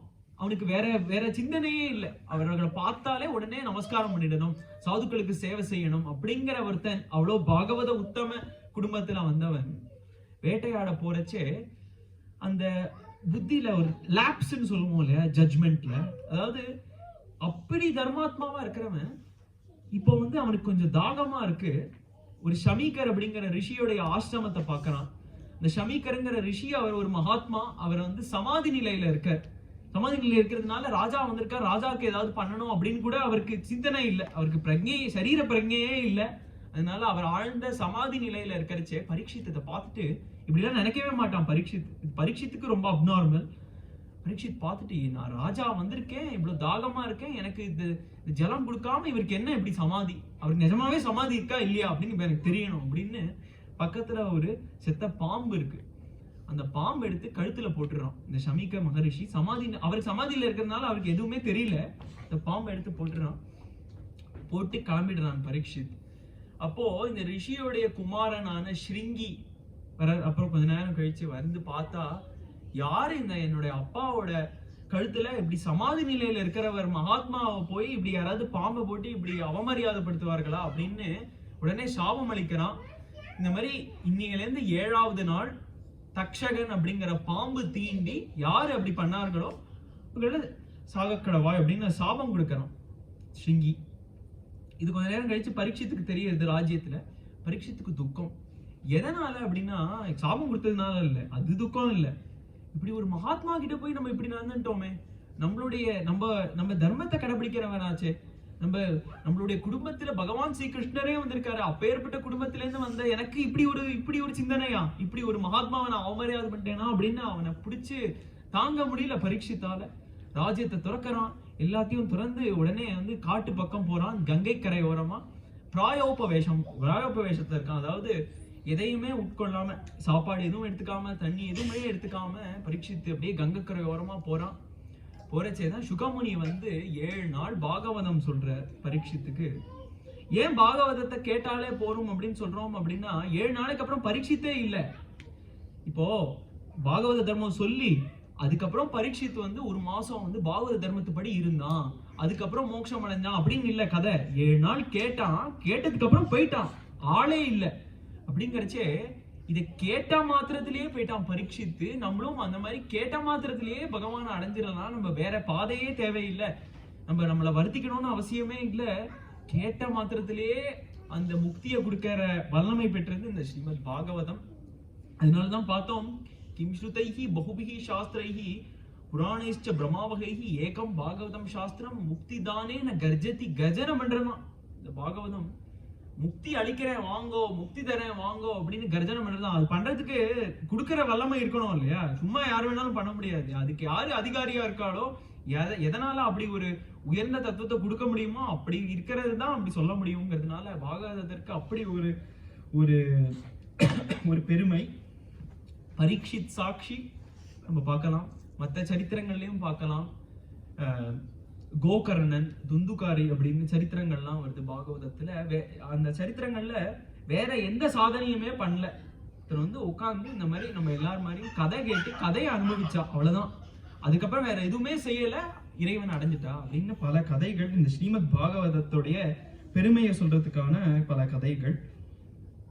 அப்போ நம்மளுக்கு ஒரு கேள்வி வரும், ஏன் பாகவதத்தை ஏன் இந்த பாகவத தர்மத்துல நம்ம இருக்கணும், ஏன் இந்த பாகவத தர்மத்தை கடைபிடிக்கணும் அப்படின்னு கேட்டா, ஏன் இந்த பாகவதத்தை பாராயணம் பண்ணணும், ஏன் அதை கதை கேட்கணும், ஏன் யாராவது அதை பத்தி அதனுடைய அடியார்களை பத்தி யாராவது பேசினா ஏன் நம்ம உட்கார்ந்து கேட்கணும் அப்படின்னு நம்ம பார்த்தோம்னா, அதற்கு ஸ்ரீதர சுவாமி அப்படின்னு பாகவதத்திற்கு வியாக்கியானம் பண்ணவர், முதல் வியாக்கியானம் பண்ணவர் ஸ்ரீதர சுவாமி. இந்த ஸ்ரீதர சுவாமி சொல்ற அஸ்யாத்மனோ தேக பிருத்து, அதாவது ஏன் பண்ணணும், ஏன் இந்த மாதிரி இறைவனை பத்தி பேசணும், ஏன் அவர்களுடைய அடியார்களை பத்தி பேசணும்னா, சரீரம் இருக்கேப்பா, உடம்பு இருக்கே. இந்த ரமணர் ரொம்ப அழகா சொல்லுவார், ரமண மகர்ஷி, நாக்கு இருக்கு நாமா இருக்கு அப்படின்னு சொல்லுவார். அதாவது ஏன் நம்ம இந்த விஷயங்கள்லாம் பண்ணணும் அப்படின்னா, நம்மளுக்கு மனித பிறவி கிடைச்சிருக்கே, அதை விட வேற ஏதாவது ஒரு ஆச்சரியம் இருக்கா? மனித பிறவி நம்மளே பாக்குறோம், எவ்வளவோ ஜீவராசிகள் இருக்கு, அதுல மனித பிறவி நம்மளுக்கு கிடைச்சு, நம்மளுக்கு இப்படி உயர்ந்த குலம் கிடைச்சு, நம்ம வந்து இப்படி கதை கேட்கறதுக்கு நம்மளுக்கு சூழ்நிலை இருந்து, நம்மளுக்கு செல்வம் இருந்து, நம்ம இன்னைக்கு வர முடிஞ்சு, இன்னைக்கும் பணினால இப்போ வர முடியல அப்படின்னா என்ன பண்றது இல்லையா? வர முடிஞ்சு நம்மளால இப்படி அனுபவிக்க முடியறது அப்படின்னா அது அரிதிலும் அரிதான ஒரு விஷயம் அப்படிங்கிறத நம்ம புரிஞ்சுக்கணும். புரிஞ்சுட்டு சரீரம் இருக்கே, அதனால வந்து இந்த பாகவதத்தை கேட்கணும், சரீரம் இருக்கே அடியார்களை பத்தின கதைகள் கேட்கணும் அப்படின்னு ஸ்ரீதர சுவாமி ரொம்ப அழகா சொல்றார். நம்மளுடைய தர்மத்திலேயே வந்து 2 அவதாரங்கள் ரொம்ப பிரசித்தி. ஒன்னு ராமாவதாரம், இன்னொன்னு கிருஷ்ணாவதாரம். ராமாவதாரத்துல கற்பார் ராமபிரானையல்லால் மற்றும் கற்பரோ அப்படின்னு, ராம அவதாரத்திற்கு என்ன ஒரு பிரயோஜனம் அப்படின்னா, ராமர் அந்த அவதாரத்துல தன்னை எங்கேயுமே கடவுள்னு சொல்லிக்கல, ஒரு இடத்துல கூட சொல்லிக்கல. ஆத்மானம் மானுஷம் பண்ணி, ஆத்மானம் மானுஷம் பண்ணி, நான் வந்து மனிதன் தான், கடவுள்லாம் இல்லை அப்படின்னு. எதற்கு அப்படி அப்படின்னா, அவருக்கு அவ்வளோ ஒரு சக்தி இருந்தும், அதை வந்து உதாரணமா பார்க்கலாம். ராமர் வந்து இந்த சீதை ஸ்வயம்வரம் நடக்கிறது இல்லையா, அதுக்கப்புறம் இந்த கல்யாணம்லாம் முடிஞ்சதுக்கு அப்புறம் திருப்பி அயோத்திக்கு கிளம்புறச்சே பரசுராமர் வந்து அவர்களுக்குள்ள கொஞ்சம் சம்பாஷணம் நடக்கிறது. அதுக்கப்புறம் பரசுராமர் வந்து சார்ங்கம் அப்படிங்கிற வில்லு, அது வந்து நீங்க வச்சுக்கோங்க, உங்களுக்கு ரொம்ப பயன்படும் அப்படின்னு. அது அப்புறமும் கேட்கறான், சார்ங்கம்ங்கிற வில்லு உங்களோட வில்லு தான், விஷ்ணுவுடைய வில்லு தான், வச்சுக்கோங்க, உங்களோட அவதார காரியத்துக்குலாம் ரொம்ப பிரயோஜனப்படும். அதெல்லாம் எனக்கு வேண்டாம், அதெல்லாம் விஷ்ணுவோடது, நான் எப்படி வச்சுக்கிறது அப்படிங்கிற. ராமர் விஷ்ணுடைய அவதாரம் தான், ராமர் அப்படி கேட்கிற. ஏன் அப்படின்னா, ஏன் அவர் அப்படி வருத்திக்கணும், ஏன் இந்த 14 வருஷம் போய் காட்டுல இருக்கணும், ஏன் சங்கல்ப மாத்திரத்துல பண்ண முடியாதா பகவானால? இப்படி சிருஷ்டி ஸ்திதி சம்மாரமே பண்ண சங்கல்ப மாத்திரத்துல பண்றவர் இந்த மாதிரி அவதாரம் எடுத்துதான் வந்து ஏதாவது ஒரு காரியம் பண்ணணுமா அப்படின்னு கேட்டா, நம்மளுக்கு வேதங்கள் சொன்ன தர்மத்தை வந்து வேற தான் வந்து அதை வழி காமிக்கிற. அந்த ராமாயணம்னாலே ராமருடைய பாதை. ராமர் வந்து தன்னுடைய வாழ்க்கையே வந்து தர்மத்துல எப்படி இருக்கணும், சத்தியத்தை எப்படி பேசணும், மாதாவுக்கு எப்படி சுசூஷ பண்ணணும், பித்ருவாக்கிய பரிபாலனை எப்படி இருக்கணும் அப்படின்னு இவ்வளவு குணங்கள் ராமருக்கு. ராமர் வந்து அந்த தர்மத்தை அப்படி காமிக்கிறார், எப்படி மனிதர்களா நம்ம எப்படி இருக்கலாம் அப்படின்னு. அவர் எங்கேயுமே தன்னுடைய தெய்வீக ஸ்வரூபத்தை காமிக்காம மனிதனா இருந்து நம்மளுக்கு இதெல்லாம் காமிக்கிறார். அதுவே கேட்பார் கேசவன் கீர்த்தி அல்லால் மற்றும் கேட்பரோ அப்படிங்கிறார் ஆழ்வார். கேசவனை வந்து ஃபாலோ பண்ண சொல்லல, ஏன்னா கிருஷ்ணாவதாரத்துல இருக்கிற எதையுமே நம்மளால ஃபாலோ பண்ண முடியாது. மலையை 7 நாள் தூக்கிட்டு இருக்க முடியுமா, இல்ல பாம்பு மேல நர்த்தனம் பண்ண முடியுமா, இல்ல அசுரர்கள்லாம் வரா, சகடாசுரன், பூதனை, அந்த மாதிரி அசுரர்கள்லாம் வந்தா நம்மளால அவளை தாக்க முடியுமா? எதுவுமே பண்ண முடியாது. ஆனா இதெல்லாம் எதற்கு? பகவானுடைய அவதார காரணம் என்ன? பரித்ராணாய சாதுனாம் விநாசாய துஷ்கிருதாம் தர்ம சம்ஸ்தாபனார்த்தாய சம்பவாமி யுகே யுகே. அதுதான் காரணமா? சாதுக்கள் எல்லாம் ரட்சிக்கிறது, துஷ்டர்கள் எல்லாம் அழிக்கிறது, இதற்கு தான் அவதாரமா அப்படின்னா இது வந்து ஒரு மேலாப்ப இருக்கிற ஒரு காரணம். டீப்பா நம்ம பார்த்தோம் அப்படின்னா என்ன காரணம் அப்படின்னா இந்த மாதிரி நம்ம எல்லாரும் பக்தர்களா சேர்ந்து லீலைகளை அனுபவிக்கிறதுக்கு தான் அவ்வளவும் பண்றது. ஏன்னா பரம்பொருளுக்கு கீழே வந்துதான் அந்த விஷயங்கள் எல்லாம் சாதிக்கணும்னு ஒன்றும் அவசியமே இல்லை. நம்ம வந்து ஸ்மரண பண்ணணும், இந்த மாதிரி இப்படி பண்ணாரே அப்படி பண்ணாரே அப்படின்னு அந்த லீலைகளை திருப்பி திருப்பி திருப்பி நம்மளோட ஸ்மரணைக்காக தான் வந்து இந்த மாதிரி அவதாரங்கள்லாம் வந்திருக்கு அப்படின்னு பாக்குறோம். கிம் ஸ்ருதைஹி பகுபிஹி சாஸ்திரிஹி, அவ்வளவு சாஸ்திரம் இருந்தாலும் அந்த சாஸ்திரங்கள் கடைசியில என்ன எதற்காக அப்படின்னா ஜென்மலாப பரப்பும்சாம் அந்தே நாராயண ஸ்மிருதிகி. இவ்வளவு நம்ம விஷயங்கள் பண்ணியும் கடைசியில இந்த இறைவனுடைய ஸ்மரணை வரல அப்படின்னா நம்ம பண்ணதற்கு ஒரு பிரயோஜனமே இல்லை. இதுல இருந்து நம்மளுக்கு ஒரு கேள்வி வரும், அப்படின்னா கடைசி சமயத்துல மட்டும்தான் வரணுமா இறைவனுடைய ஸ்மரணை? அப்படின்னா நம்ம என்ன வேணாலும் பண்ணிக்கலாமே அப்படின்னு கேட்டா என்ன வேணாலும் பண்ணிக்கலாம் அப்படிங்கிறது சாஸ்திரம். என்ன வேணாலும் நீ பண்ணிக்கோ, ஆனா அங்கேயே பாக்குறோம் இல்லையா வாசனைகள் அப்படின்னு எழுதியிருக்கு இங்க மேல. வாசனைகள் அப்படின்னு, வாசனைகள் அவ்வளவு சுலபமா நம்மள அந்த மாதிரி இறைவனை நினைக்க வச்சிடாது நம்மளுடைய அந்திம சமயத்துல. அந்திம சமயத்துல நம்ம என்ன நிலையில இருப்போம்னு நம்மளுக்கு எப்படி தெரியும்? நம்ம வந்து கோமால இருப்போமா, நம்மள வந்து எல்லா லிம்ஸும் ஒழுங்கா இருக்குமா, நம்மளால பேச முடியுமா, எதுவுமே தெரியாது நம்மளுக்கு. அந்த சமயத்துல எப்படி இருப்போம்னே தெரியாது. அதனாலதான் ஆழ்வார் இப்போதே சொல்லி வைத்தேன் அப்படிங்கிறார். அது வந்து நம்ம ஏன் குழந்தைகளாகவே நம்ம வந்து இந்த மாதிரி கதைகள், இந்த மாதிரி இறைவன் சம்பந்தப்பட்ட விஷயங்கள்ல வந்து நம்ம அதுல இருக்கணும் அப்படின்னு சொல்றது அப்படின்னா அந்த பசுமரத்தானை மாதிரி அது வந்து ஒரு சின்ன வயசுல இருந்து வந்தாதான் அது ஒரு வாசனையாக மாறி அந்திம காலத்துல நம்ம அதை ஸ்மரணம் பண்ணுவோம். இல்லைன்னா அது பண்றது ரொம்ப கஷ்டம், அப்படி இயல்பாலாம் வந்துடாது. ஜடபரதர் அப்படின்னு இருக்க பாகவதத்துல ஜடபரதர் அப்படின்னு ஒரு மகாத்மா, பரத யோகீஸ்வரர் அப்படின்னு அவருக்கு பேர். அப்பேற்பட்ட யோகம் பண்ணுவார். அவர் யோகம் பண்றது எப்படி பண்ணுவார் அப்படின்னா நதியில போய் இப்படி பிடிச்சுப்பார். காலையில ஒரு 3 மணிக்கு போவார், பிரம்ம முகூர்த்தத்துக்கு அப்போ போய் இப்படி பிடிச்சுப்பார். அதுக்கப்புறம் திருப்பி அவர் கண்ணை திறக்கறச்சே பார்த்தா அவர் பல நாட்களா இருக்கும். அப்படி ஒரு யோகம் பண்ணக்கூடியவர் கூட ஒரு மான நினைச்சு கடைசியில அந்திம காலத்துல மானாவே ஆயிடுறாரு அடுத்த பிறவியில. அது நம்மளுக்கு எதை காமிக்கிறது அப்படின்னா அந்திம ஸ்மிருதி. அப்படி யோகேஸ்வரலா இருக்கிறவர்களுக்குள்ள அது ரொம்ப கஷ்டம் அந்த அந்திம ஸ்மிருதி.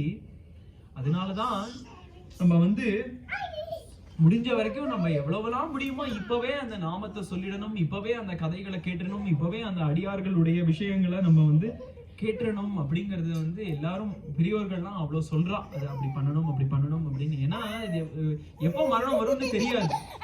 அதுதான் நம்மளுடைய கிரேட்டஸ்ட் கிஃப்டும், அதுதான் நம்மளுடைய கிரேட்டஸ்ட் மிசரியும். எப்போ வரும்னு தெரியாது. பரீட்சித் மாதிரி 7 நாள்ல தான் வரும், அவனுக்கு ரொம்ப பாக்கியம். 7 நாள்ல தான் வரும் அப்படின்னு தெரியும், கண்டிப்பா தெரியும். 7 நாளுக்கு அப்புறம் தான் வரும், 5வது நாள் வந்துடாதுன்னு தெரியும். அதனால அவன் ஒரு கவலையே இல்லாம கதை கேட்கலாம். நம்மளுக்கு அப்படி இல்லை, எப்போ இருக்குன்னு தெரியாது. அதனால இப்பவே பண்ணிடுது அத அப்படின்னு பாகவதம் சொல்லக்கூடிய இந்த பாகவத தர்மம் 2 விஷயத்தை தான் ரொம்ப பிரதானமா, அது ரொம்ப இம்பார்ட்டண்டா முக்கியமா சொல்றது.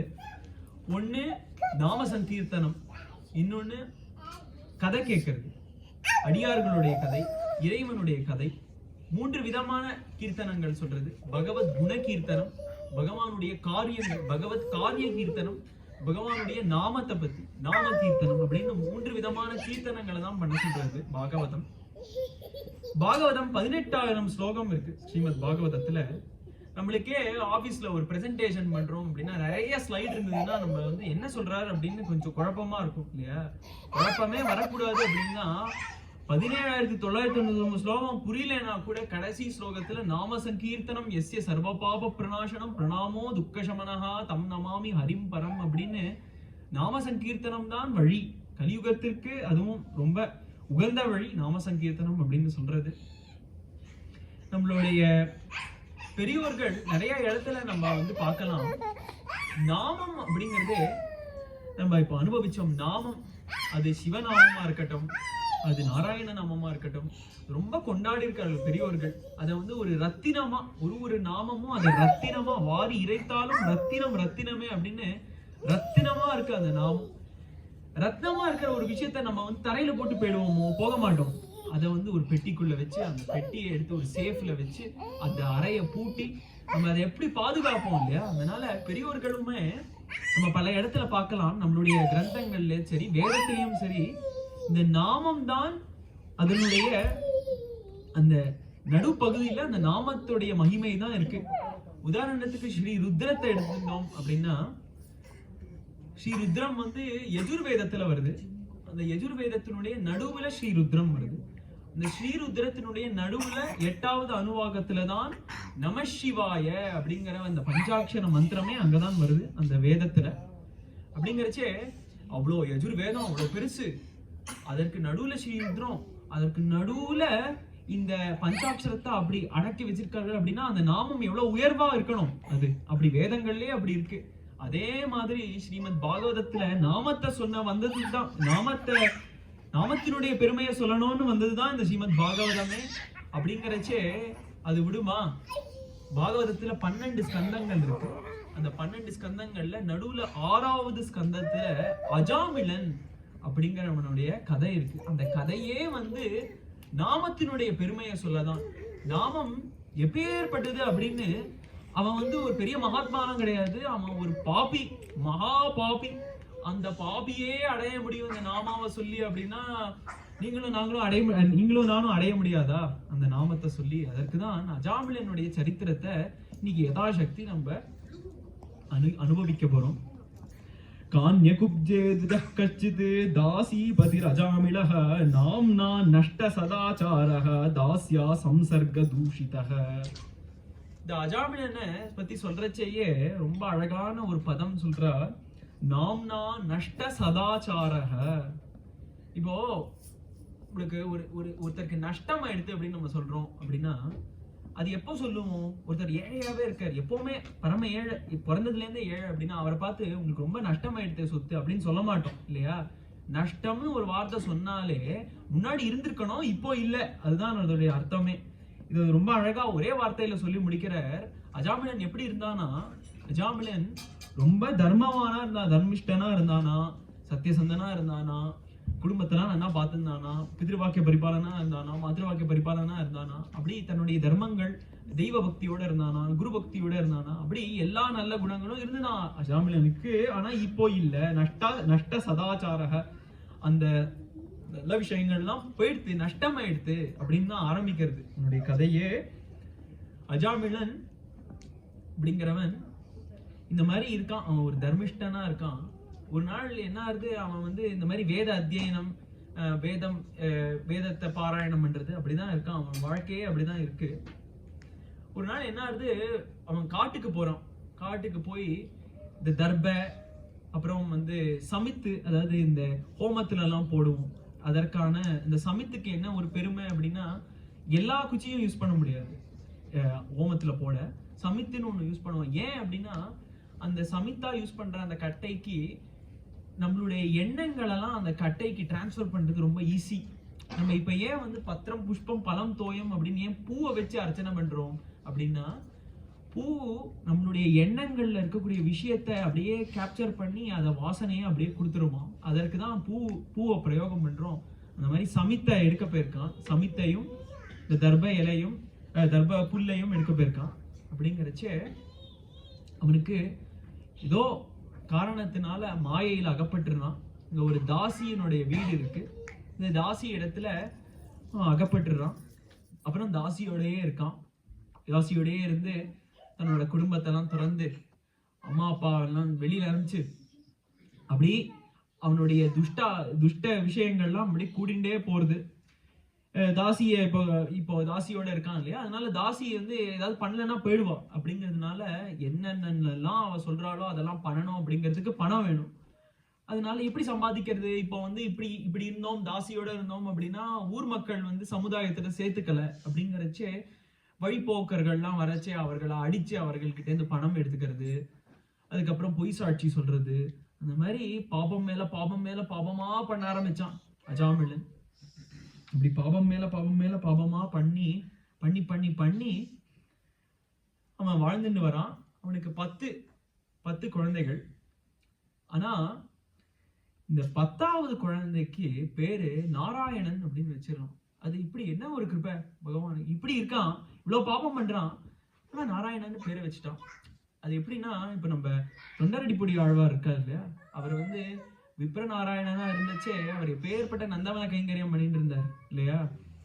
அவர் கொஞ்சம் வழி மாறி அந்த மாயையினுடைய அந்த போக்குல போறச்சே பகவானே வந்து தடுத்தாட்கொள்ள இல்லையா. அதே மாதிரி இவன் இவ்வளோ பாபம் பண்ணாலும் பகவானுக்கு அவன் மேல கிருபை, அவன் அவ்வளவு நல்லா இருந்தானே முன்னாடி அப்படின்னு கிருபையினால அந்த கடைசி பையனுக்கு நாராயணன் அப்படின்னு பேர் வச்சிடறான். இவனே அதெல்லாம் யோசிக்கல, அது நாமம் அப்படின்லாம் யோசிக்கல, நாராயணன் பேர் வச்சிடறான்.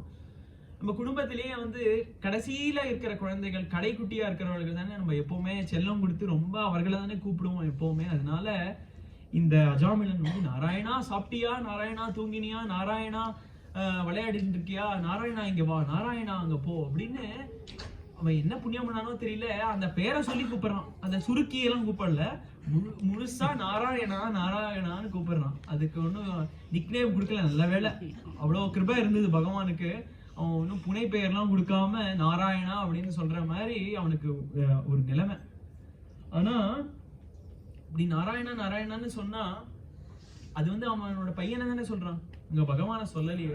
அப்படி சொல்லலைனாலும் அந்த பகவான் எடுத்துக்கிற, அது நாராயணாங்கிற அந்த நாமத்தை சொன்னதுனாலும் எடுத்துக்கிற. அப்படி போறது, அது ஒரு நாளும் கவுண்ட் பண்ணிப்பார் பகவான்.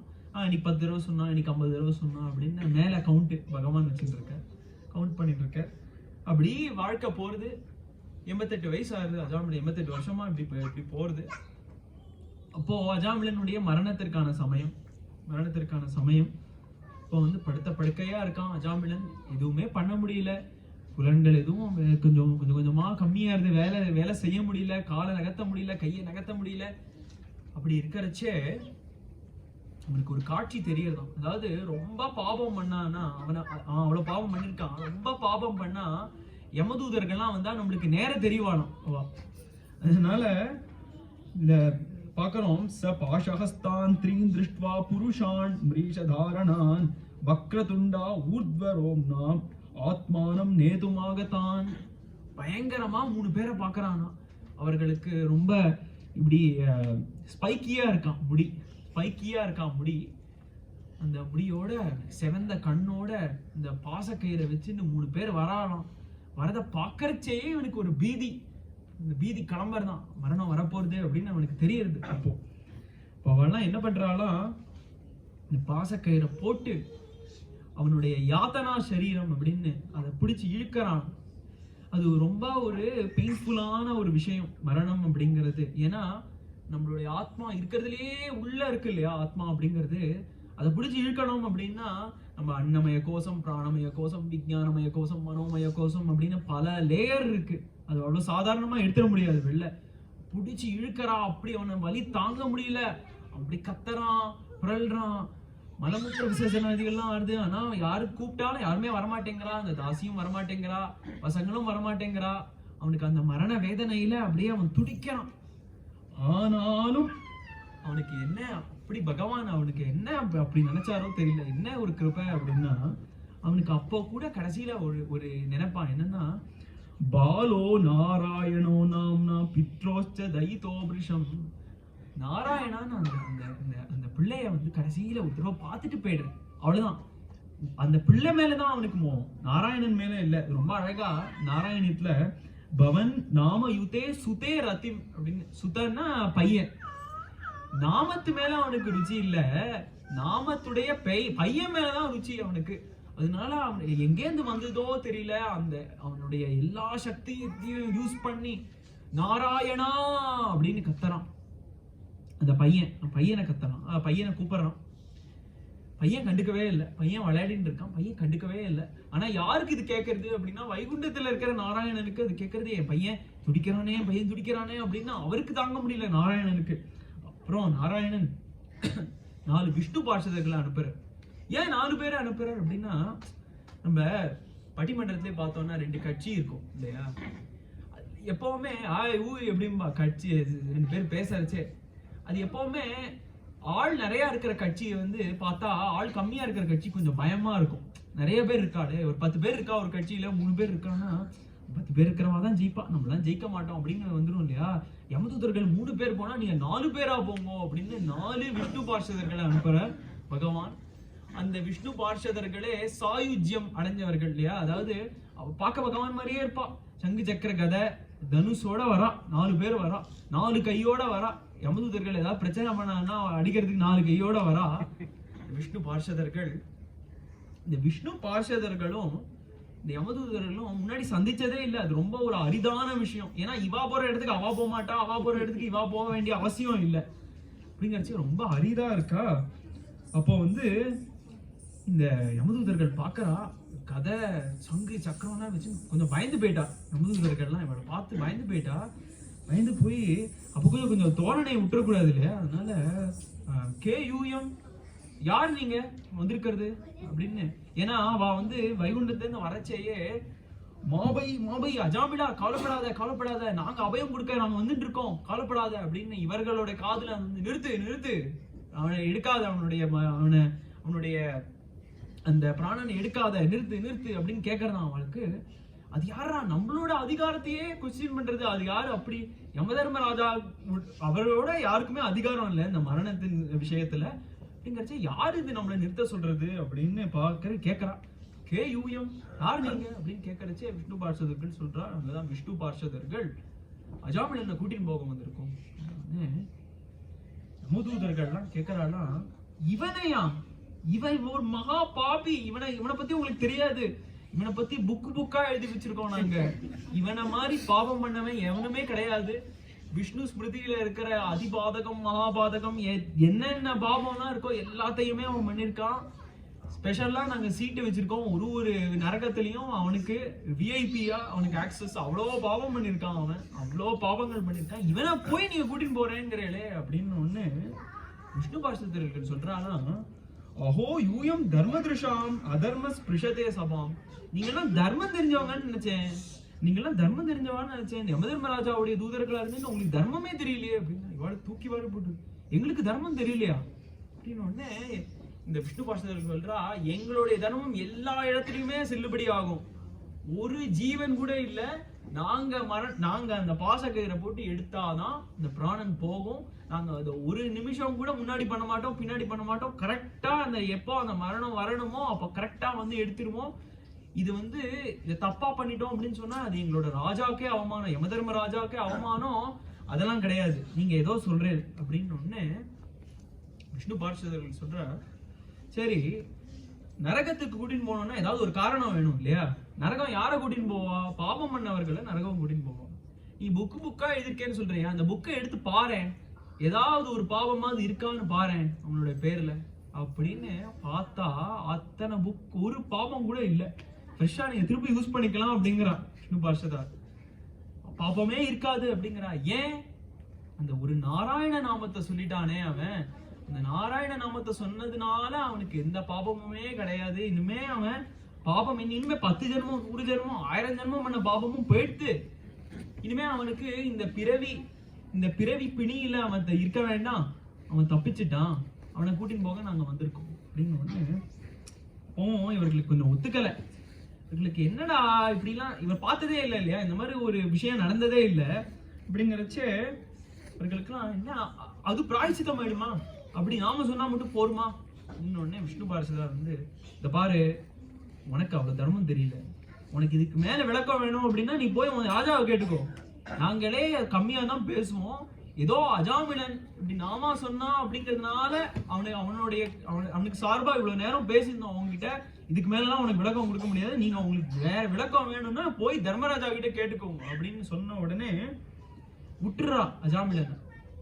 இவ 2 பேரும் அஜாமிலன் முழிக்கிறான். 2 பேரும் பார்த்து, என்னடா அந்தரங்கத்துல இருக்கோம், இந்த மாதிரி உயிர் போகணுமா போக வேண்டாமா அப்படின்னு தெரியாம இப்படி ஒரு நிலைமையில இருக்கோமே அப்படின்னு விட்டு போயிடுறான் விஷ்ணு பார்ஷதர்கள். அஜாமிலா உனக்கு காலம் வரும், அப்ப நாங்களே வந்து கூட்டின்னு போயிடுறோம் அப்படின்னு அவ கிளம்பிடுறா. யமதூதர்கள் போயிடுறா யமலோகத்துக்கு. யமலோகத்துக்கு போன உடனே தர்மராஜா பாக்குற. தர்மராஜா பார்த்து, என்னடா அஜாமிலனை கூட்டின்னு வரலையா அப்படிங்கிறச்சே, சுவாமி அஜாமிலன் ரொம்ப தவிச்சான், ரொம்ப சத்தம் போட்டான். ஆமா எல்லாரும் தான் அப்படி சத்தம் போடுவா, யாராவது மரணம் நிகழ்ச்சி சந்தோஷமா எடுத்துப்பாளா? அத எல்லாரும் அம்மா ஐயோ அப்படின்னு கத்துவா. அதெல்லாம் நீ பொருட்படுத்தினா எப்படி கூட்டின்னு வர முடியும்? நம்மளுடைய தர்மம் அப்படிங்கறதே வந்து அவர்களுடைய மரணம் சரியான சமயத்துல நடக்கிறத நம்ம பாத்துக்கணும். அதுதான் நம்மளுடைய தர்மமே. அப்படிங்கறச்ச நீ எப்படி அவனை விட்டுட்டு வரலாம் அப்படிங்கிறானா? அப்போ யமதூதர்கள் சொல்றா, இல்ல சுவாமி, இது வந்து ரொம்ப ஒரு அரிதான விஷயம், இப்படிலாம் நாங்க பார்த்ததே இல்ல. விஷ்ணு பார்ஷதர்கள் வந்தா அப்புறம் அப்புறம் இந்த அஜாமிலன் வந்து நாராயணா அப்படின்னு சொன்னான். யமதர்மராஜா உடனே எழுந்து நின்றுட்டார். என்ன நாம சொன்ன? நாராயணா அப்படின்னு உடனே அவர் கண்ணிலேருந்து தாரதாரையா கண்ணீர் வருது. யமதர்மராஜா, ஒரு ஜீவன் என்னோட பிடியிலேருந்து தப்பிச்சிருத்தே, இந்த சம்சார சக்கரமாக இருக்கக்கூடிய இந்த பிறப்பு இறப்பு பிறப்பு இறப்பு அப்படிங்கிற இந்த சக்கரத்திலேருந்து விடுபட்டுட்டானே அஜாமிலன், அஹோபாக்கியம் அஹோபாக்கியம், அஜாமிலன் அப்படி விடுபட்டானே, நாராயண நாமத்தை சொல்லி விடுபட்டானே அப்படின்னு யமதர்மராஜாக்கு ரொம்ப ஒரு சந்தோஷமா. அதுதான் ஆழ்வார்னு சொல்றார், குலந்தரும் செல்வம் தந்திரும் அடியார் படுதுயராயினவெல்லாம் நிலந்தரம் செய்யும் நீள் விசும்பருளும் அருளோடு பெருநிலம் அளிக்கும் வளந்தரும் மற்றும் தந்திடும் பெற்ற தாயினும் ஆயின செய்யும் நலந்தரும் சொல்லை நான் கண்டுகொண்டேன் நாராயணாயனும் நாமம் அப்படின்னு. எதைதான் கொடுக்காது அந்த நாராயண நாமம்? நல்ல பிறவி வேணுமா, செல்வம் வேணுமா? செல்வம்னு இங்க சொல்றது வந்து வெறும் காசு பணம் இல்ல, கைங்கரியமும் ஒரு செல்வம். இந்த மாதிரி அடியார்களுக்கு சேவை பண்றதுங்கிறது ஒரு செல்வம். கைங்கரிய ஸ்ரீ அப்படின்னு ஒரு ஸ்ரீ இருக்கு. இது வந்து ராமாயணத்துல பாக்குறோம். விபீஷண ஆழ்வார் அவர் வந்து லங்கைக்கு கிளம்புறச்சே, அதாவது லங்கையை விட்டு கிளம்புறச்சே, ராமரையே கதி அப்படின்னு அடைய போறச்சே அந்தரிக்ஷ கத ஸ்ரீமான் அப்படின்னு ரொம்ப ஆச்சரியமா பிரயோகப்படுத்துறார் வால்மீகி மகரிஷி. எல்லாத்தையும் இழந்துட்டு போறார் ராமரை பார்க்க. அப்போ அவரை பார்த்துட்டு அந்தரிக்ஷ கத ஸ்ரீமான் அப்படின்னு ஏன் சொல்லணும்? அவருக்கு என்ன ஸ்ரீ இருக்கு? அவர் எல்லாத்தையும் ராஜ்யத்தெல்லாம் விட்டு போறார், அவருக்கு என்ன ஸ்ரீ இருக்கு அப்படின்னா கைங்கரிய ஸ்ரீ. அந்த ஸ்ரீ கிடைக்க போறது ஞான ஸ்ரீ. அவர் அப்படி ராமர் தான் பரம் அப்படின்னு புரிஞ்சுட்டாரு. அப்படி அந்த துஷ்டர்களுடைய சங்கத்தை விட்டு சத் சங்கத்துக்கு போறாரு, அந்த சத் சங்க ஸ்ரீ. அதெல்லாமும் ஸ்ரீ. அது காசு பணத்தோட இன்னும் ஒரு உயர்ந்த ஸ்ரீ. அது அப்பேற்பட்ட செல்வத்தையும் கொடுக்கக்கூடியது இந்த நாராயண நாமம். இந்த நாராயண நாமத்தை சொல்லி இப்ப நீ சொல்லிட்டியே இந்த நரகத்துல, நான் சொல்லவே கூடாது, வந்து சொல்லிட்டியே, அது எப்படி என்ன ஆகும் அதனால அப்படின்னா நரகமே சுவர்க்கமாகும் நாமங்களுடைய நம்பி. நீ இந்த நாராயண நாமத்தை சொல்லிட்டியே, இப்ப நரகத்துல நரகமே இனிமே இல்ல, இனிமே இது சொர்க்கம் தான் அப்படின்னு ஒரு நாமா சொல்லிருக்கே. அப்படி ஒரு அது அந்த இருந்த இடத்தில் இருந்தபடியே வருவினை மாற்றிடுது அந்த நாமா. அதற்கு அவ்வளோ ஒரு வல்லமை அந்த நாமாவுக்கு. இந்த நாமத்தை சொல்லிட்டியே, இந்த நாமத்தை சொன்ன அஜாமிலன் ஒரு பரம பாகவதோத்தமன். இப்போ அவன் வந்து பாப்பே இல்ல, பரம பாகவதோத்தமன். நீங்க வந்து அவன் பின்னாடி போக வேண்டாம், அவன் வந்து நல்ல கதியை அடைந்துட்டான். இனிமே நமந்தமர் தலைகள் மீதே. எப்படி வந்து துருவராஜனுடைய கதை கேள்விப்பட்டிருப்போம். தபசு பண்ணியே வந்து பகவான் அடைஞ்சார் அப்படின்னு கேள்விப்பட்டிருப்போம் கதை. அந்த துருவராஜன் வந்து அந்திம சமயத்துல வைகுண்டம் ஆரோகணம் அந்த பார்ஷதர்கள்லாம் வந்து கூட்டின்னு போறச்சே யமனை வந்து ஒரு படியா வச்சு யமன் மேல ஏறி அவரை தலைய ஒரு படியா வச்சு யமன் மேல ஏறி போறாங்க. எதுக்குன்னா அந்த நாமம் சொல்றவர்களுக்கு அந்த யமனே வந்து தன்னோட தலையை அப்படி வச்சுட்டு இருக்காராம். எப்படி நம்ம குலசேகர படின்னு இருக்கு இல்லையா, இந்த ஆழ்வார் அப்படி பாகவதர்களுடைய சங்கம் எப்பவுமே இருக்கணும் எனக்கு, அடியார்களுடைய சங்கம் எப்பவுமே இருக்கணும் எனக்கு அப்படின்னு அவர் படியாவே இருக்கார் இல்லையா. இந்த மாதிரி யமதர்மராஜாவும் இந்த மாதிரி பாகவத உத்தமர்கள் நாமம் சொல்லி அப்படி கரையேறினவர்கள் என்னோட தலை மேல அவ தன்னுடைய பாதத்தை வைக்கணும், அந்த பாததூளி என் மேல படணும் அப்படிங்கிறாராம் யமதர்மராஜா. இங்கெல்லாம் போகாதிருங்கோ, நாராயண நாமத்தை சொல்லி அந்த ஜீவன் கரை ஏறிட்டான் அப்படின்னு சொல்றாராம். அஜாமிலன் இப்போ மரண சமயத்துல இருந்து இப்போ திருப்பி அவனை உயிர்ப்பிச்சுட்டா இல்லையா, அதனால அவன் இருக்கானா இப்போ. ஆனா எப்படி இருக்கானா அஜாமிலன்? நிறைய பேர் நம்ம கேட்டிருப்போம் கதைய. அஜாமிலன் நாராயண நாமத்தை சொன்னா அதற்கு கேட்டிருப்போம். ஆனா இந்த உயிர்ப்பிச்சதுக்கு அப்புறம் அஜாமிலன் எவ்வளோ ஒரு தாபப்பட்டான். இப்படி இதே வாயினால தானே எவ்வளோ பேரை வச்சிருப்பேன், எவ்வளோ பேரை தப்பா பேசியிருப்பேன், எவ்வளோ பொய் சாட்சி சொல்லியிருப்பேன்.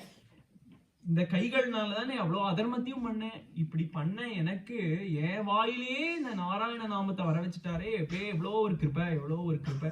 பக்திங்கிறதே ரொம்ப நம்ம கஷ்டமான விஷயம் அப்படின்னு எடுத்துக்கிறோம். ஆனா அது ரொம்ப சுலபமான விஷயம். அது எதுனா இறைவன் நம்மளுக்கு பண்ணக்கூடிய கிருபைகளை ஒரு ஒரு நாளும், ஒரு ஒரு நேரம், ஒரு ஒரு சமயம், ஒரு ஒரு நொடியும் அதை பத்தி நினைக்கிறது தான் வந்து பக்தி. வேற எதுவும் பக்தி இல்லை. அந்த ஒரு அது நான் சொல்றது அனுகிரகம் அப்படின்னா வந்து கார் வாங்குறது, வீடு வாங்குறது, அதை கொடுக்கறது இல்லை. மனித பிறவி நம்மளுக்கு கொடுத்துருக்காரு. இன்னைக்கு என்னோட கால் கை எல்லாம் வந்து என்னால இப்ப நடக்க முடியறது, என்னால செயல்கள்லாம் புரிய முடியறது அப்படின்னாலே அதுவே ஒரு பெரிய கிருபை. இன்னைக்கு எனக்கு ஒரு எக்ஸ்டென்ஷன் கொடுத்துருக்காரு வாழ்க்கையில அப்படிங்கிறதே ஒரு பெரிய கிருபை. அப்படின்னா அந்த கிருப ஸ்மரணம் தான் வந்து பக்தி. அந்த பக்தி பண்ணி நாராயணா நாராயணா நாராயணா அப்படின்னு அஜாமிலன் வந்து நாமம் சொல்லியே தன்னுடைய காலத்தை போக்குறான். 10 மாசங்களுக்கு பிறகு அஜாமிலனை வந்து விஷ்ணு பார்ஷதர்கள் கூட்டின்னு போறார்கள்.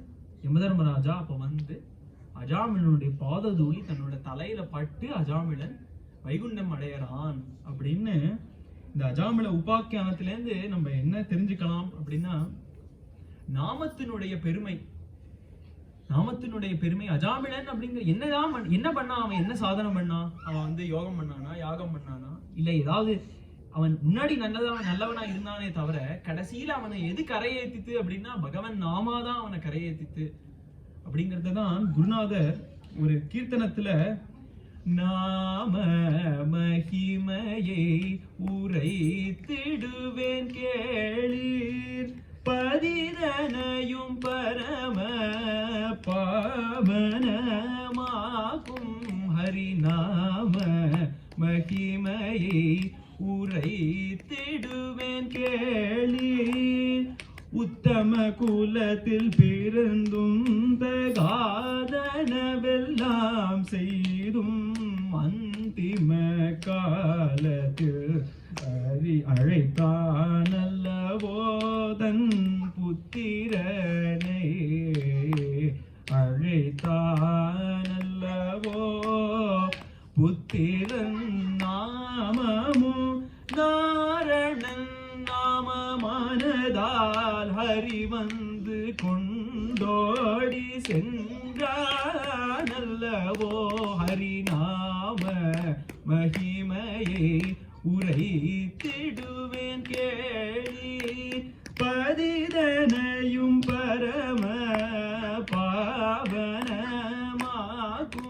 ஹரிநாம அப்படின்னு அந்த ஹரிநாமத்தினுடைய மகிமை இந்த அஜாமில சரித்திரத்தின் மூலமாக நம்ம எல்லாரும் தெரிஞ்சுண்டு, பாகவத தர்மமே வந்து 2 விஷயங்கள் தான். நம்ம இப்ப பண்ண கதாசிரமணம், நம்ம தெரிஞ்சோ தெரியாமலோ நம்ம இந்த மாதிரி அடியார்களுடைய கதையை கேட்கறது, அடியார்களுடைய விஷயங்களை பத்தி நம்ம பேச்சு, அவர்களுடைய குணங்களோ சரி, அவர்கள் பண்ண கர்மமோ சரி, அவர்களுடைய நாமம் சொன்னாலே போரும், நம்ம கரையேறி விடலாம் அப்படின்னு நம்ம எல்லோரும் அந்த மார்க்கத்துல தான் இருக்கோம். மேலும் மேலும் இறைவன் அருளால் நம்ம வந்து அதே மார்க்கத்துல இருக்கணும். நம்ம எல்லாரும் பகவன் நாமாவை சொல்லி இந்த பிறவியிலேயே வந்து வீடு அந்த பெருவீடை நம்ம வந்து அடையணும் அப்படிங்கிற ஒரு பிரார்த்தனையோட நம்ம இறை தமிழ் சங்கத்தினர், செல்விஜி மற்றும் பல அடியார்கள் இப்படி வாரம் இவ்வளோ ஒரு கஷ்டமான வெதர் நம்ம பார்க்குறோம் இன்னைக்கு. அதுலேயும் வந்து இறைவனை பற்றின கதைகளை வந்து நம்ம எல்லாரும் கேட்கணும் அப்படின்னு அதற்கு பண்ணுறாங்களே. ஸ்ரீமத் பாகவதத்திலேயே வரும், கதை சொல்றவருக்கு மட்டும் இல்லை, கதை கேட்கறவர்களுக்கு மட்டும் இல்லை, கதைக்கு யாராவது கொஞ்சம் செட்டப் பண்ணுறா, கொஞ்சம் மைக் செட்டப் பண்ணுறா அப்படிங்கிறவர் கூட இல்லை, அந்த ஊரில் ஒருத்தர் இங்க வந்து கதை நடந்தா ரொம்ப நல்லா இருக்குமே, அடியார்களோட கதை நடந்தா ரொம்ப நல்லா இருக்குமே அப்படின்னு ஒருத்தர் நினைச்சா கூட எந்த பலன் இப்படி நம்ம கேட்டு சொல்லி நம்மளுக்கு கிடைக்குமோ அதே பலன் அவர்களுக்கும் கிடைக்கும். அதனால அப்படிப்பட்ட கைங்கரியம் பண்ணிட்டு இருக்கிறவர்கள், அவர்களை நம்ம தலைவணங்கி மேலும் மேலும் நம்ம எல்லாரும் சேர்ந்து பகவான் நாமா சொல்லக்கூடிய நிறைய வாய்ப்பை வந்து பகவான் நம்மளுக்கு நல்கணும் அப்படின்னு பிரார்த்திச்சுட்டு முடிச்சுக்கலாம். சத்குருநாத் மகாராஜ் கி ஜெய்.